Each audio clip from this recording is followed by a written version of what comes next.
ya atau tafakur di sini. Ini bangunannya memang masih sederhana ya, cuma ukuran 1,5 meter kali 2 meter ya.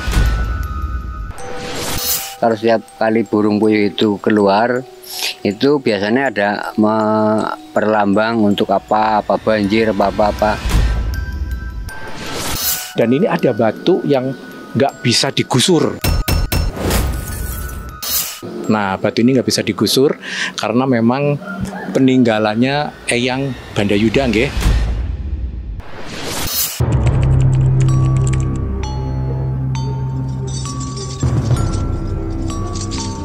Di kota Cilacap terdapat situs budaya yang dipercayai sebagai tempat ritual dan ibadah masyarakat yang mempercayai agama kejawen. Terletak di kabupaten di pesisir selatan Jawa itu, menyimpan banyak jejak misteri di setiap sisi wilayahnya. Jika ingin merasakan aura sakral dan magisnya, maka datanglah ke Dusun Sitinggil, Desa Rawajaya, Kecamatan Bantaksari, Cilacap. Lalu, cobalah naik ke sebuah bukit yang tidak terlalu tinggi, tapi penuh dengan kisah di luar nalar. Di sana ada petilasan Eyang Bandayuda yang dikenal keramat. Konon, banyak orang sering datang untuk mencari keberkahan duniawi. Lantas, seperti apa suasana petilasan Eyang Bandayuda saat Ageng Kiwi bersama tim Ganjil Misteri datang ke kawasan mistik itu?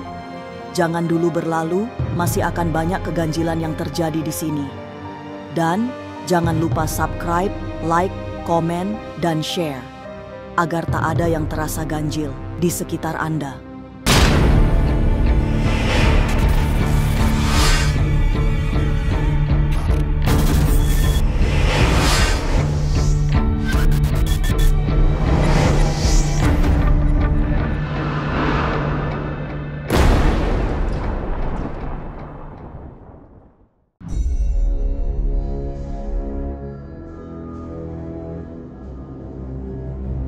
Berada di Dusun Sitinggil, terutama jika sudah berada di kaki bukit tempat petilasan Eyang Bandayuda, hawa mistis mulai terasa.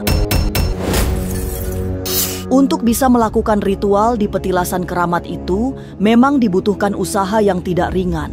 Sebab, setiap pengunjung harus memanjat bukit yang sangat terjal.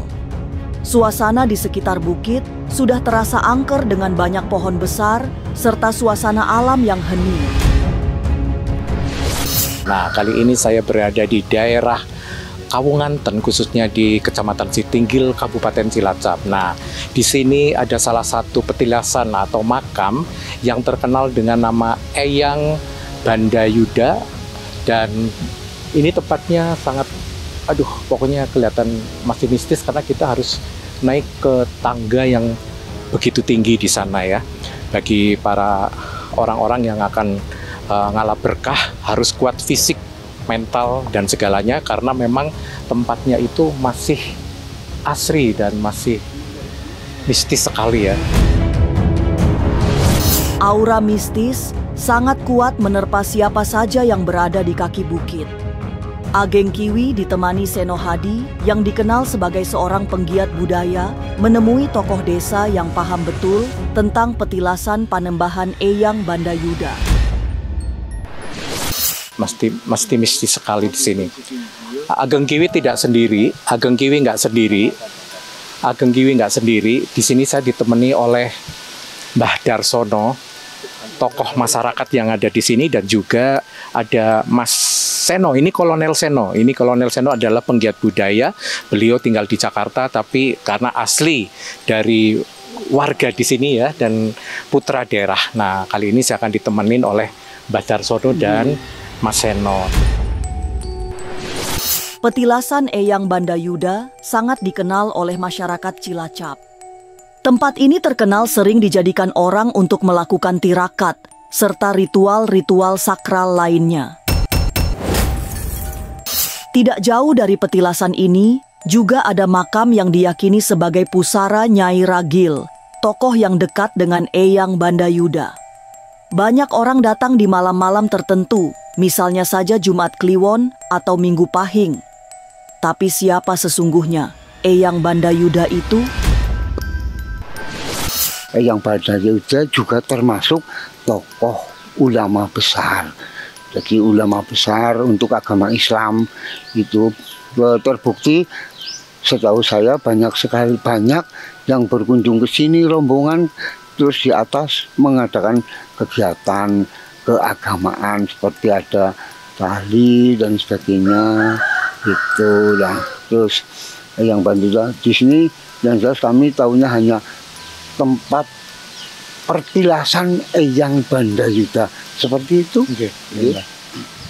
Oke, Mbak Darsono. Jadi intinya tempat ini adalah tempat petilasannya Eyang Bandayuda. Tapi di atas sana konon masih ada juga salah satu makam yang terkenal dengan Nyi Ragil. Nyi Ragil adalah salah satu tokoh sakti juga yang di sini dulu waktu masih semasa hidup orang mempercayainya beliau ini suka berjalan kaki dengan membawa ayam dan sapu lidi gitu ya. Entah itu untuk apa makna dan tujuannya.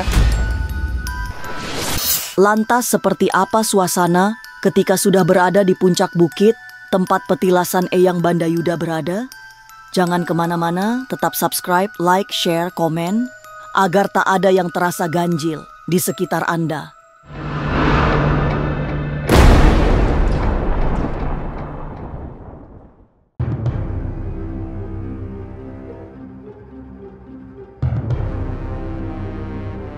Setelah melewati sangat banyak anak tangga yang dikadang tidak rata, perjalanan tim ganjil akhirnya sampai di puncak bukit. Suasana semakin angker, sebab dari tanah paling tinggi bisa melihat alam yang luas, termasuk kota Cilacap di kejauhan. Di sebuah titik yang diyakini sebagai titik tertinggi, ada bangunan sederhana yang tidak terlalu besar dengan ukuran 2 kali 1,5 meter. Di dalam bangunan tersebut terdapat semacam batu yang membentuk sebuah prasasti. Di tempat itulah orang biasa melakukan ritual untuk mendapatkan keberkahan dan meminta rezeki. Assalamualaikum, Ganjil Misteri.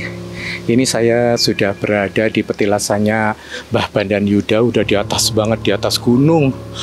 Luar biasa. Makanya saya tadi bilang kita kalau kesini harus mempersiapkan mental, fisik terutama ya, karena menaiknya itu tinggi banget gitu.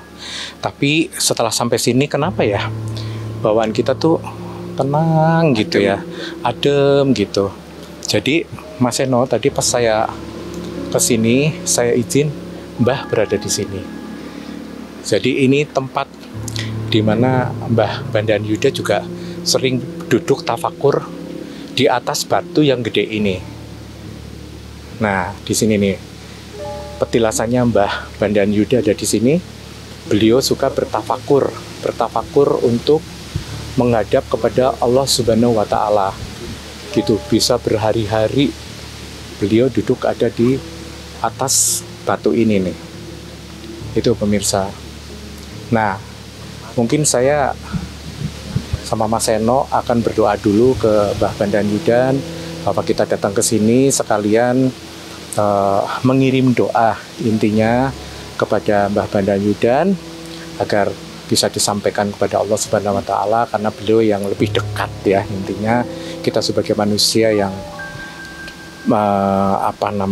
yang banyak dosa lah. Bangunan sederhana yang berada di titik tertinggi di kawasan itu tidak terlalu besar, tapi auranya terasa sangat kuat memancarkan ketenangan. Seno Hadi kemudian menjelaskan posisi titik tertinggi yang disebut Sitinggil. Sitinggil berasal dari kata siti dan hinggil yang artinya tanah yang tinggi. Jadi ini saat ini kita berada di paling tinggi Sitinggil ya. Di sini ada tempat untuk kita biasa melaksanakan doa ya atau tafakur di sini. Ini bangunannya memang masih sederhana ya, cuma ukuran 1,5 meter kali 2 meter ya. Di sini kita biasanya melaksanakan doa-doa di sini ya. Doa untuk doa juga dikirimkan kepada Eyang Bandayuda, juga untuk keselamatan kita semuanya ya, keselamatan kita di sini. Ini tempatnya sangat sederhana, tapi di sini tempatnya insya Allah sangat sejuk, sangat menenangkan hati. Sebagai penggiat budaya yang berasal dari Cilacap, Seno Hadi juga langsung melakukan ritual doa-doa untuk mendapatkan keberkahan. Duduk di ruangan kecil berukuran 1 kali 2 meter, Senohadi merasakan suasana yang sangat mistis. Apalagi di bangunan bersahaja itu juga masih ada sisa sesaji, bekas orang-orang ritual di awal bulan Suro. Ini batu alami ya. Kan ini batu dari dulu memang seperti ini kondisinya. Tempat sini biasanya kita hanya untuk kapasitas 2 maksimal 3 orang ya. Di sini tempatnya penuh dengan ketenangan. Tempat ini posisi yang paling tinggi ya. Dan tempat disinilah konon sejarahnya adalah tempat Mbah Eyang Bandayuda sering melaksanakan meditasi, melaksanakan doa di tempatnya sini. Kita mudah-mudahan anak cucu yang saat ini juga mengunjungi ziarah ke tempat petilasan Mbah Eyang Bandayuda, mudah-mudahan diberikan keberkahan, rahmat dari Allah Subhanahu wa taala. Ini kebetulan kan bertepatan dengan di bulan Suro ya. Jadi biasanya ada yang datang ke sini orang-orang Kejawen ataupun ini biasanya dengan membakar dupa, kemenyan atau dengan bunga. Suasana di petilasan Eyang Bandayuda memang terasa sakral. Keheningan puncak bukit juga langsung membawa suasana yang berbeda. Tapi benarkah di tempat itu ada burung pembawa pesan gaib? Jangan kemana-mana, tetap subscribe, like, share, komen, agar tak ada yang terasa ganjil di sekitar Anda.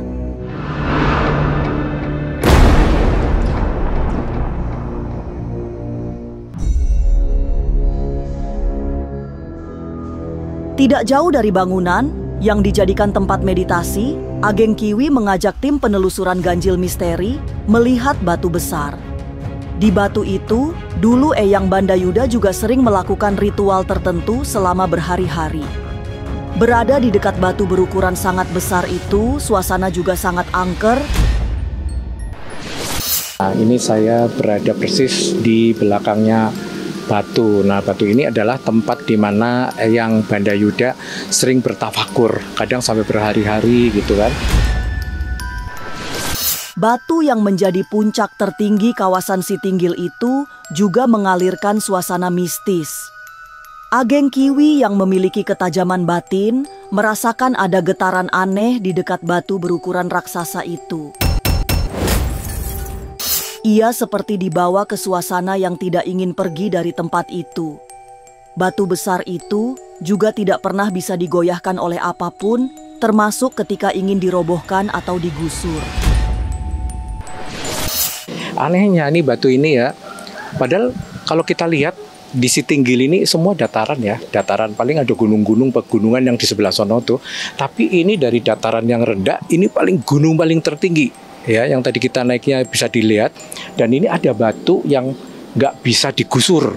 Nah, batu ini nggak bisa digusur karena memang peninggalannya Eyang Bandayuda, nggih, Mas Seno, nggih. Jadi ini memang batunya batu aneh ya. Kayaknya di sebelah sini nih kita ngerasa ada getaran yang membuat kita rindu untuk datang ke sini lagi ya. Semua yang berada di puncak Bukti Sitinggil memang memberi suasana merinding. Petilasan Eyang Bandayuda seperti menjadi titik paling sakral, sehingga berada di dekatnya ada suasana yang membuat hati bergetar. Tapi tidak hanya itu, karena warga di sekitaran Sitinggil mengetahui bahwa kawasan itu sangat angker. Bahkan saking angkernya, ada burung misterius yang membawa pesan gaib. Jika burung tersebut muncul, itu tandanya akan ada kejadian besar yang dialami masyarakat. Burung yang khas banget di sini itu burung puyuh namanya. Kalau setiap kali burung puyuh itu keluar, itu biasanya ada perlambang untuk apa banjir, apa. Jadi masyarakat kita sudah paham banget. Satu, yang keduanya dulu sempat ada burung perkutut yang cakep, bagus banget. Cuma yang agak anehnya itu dia itu dikasih perekat pakai itu, dia nggak mau itu, jadi licin. Kalau secara umum burung biasa kan dia kena kalau diikat pakai itu, tapi kalau yang untuk perkutut yang di sini dulu nggak mau, dia nggak mau lengket, nggak mau kena. Istilah memang itu ya ada istilah tersendiri lah, bukan burung-burung biasa. Berada di Bukit Sitinggil yang terasa hanya hawa metafisika yang sangat kuat.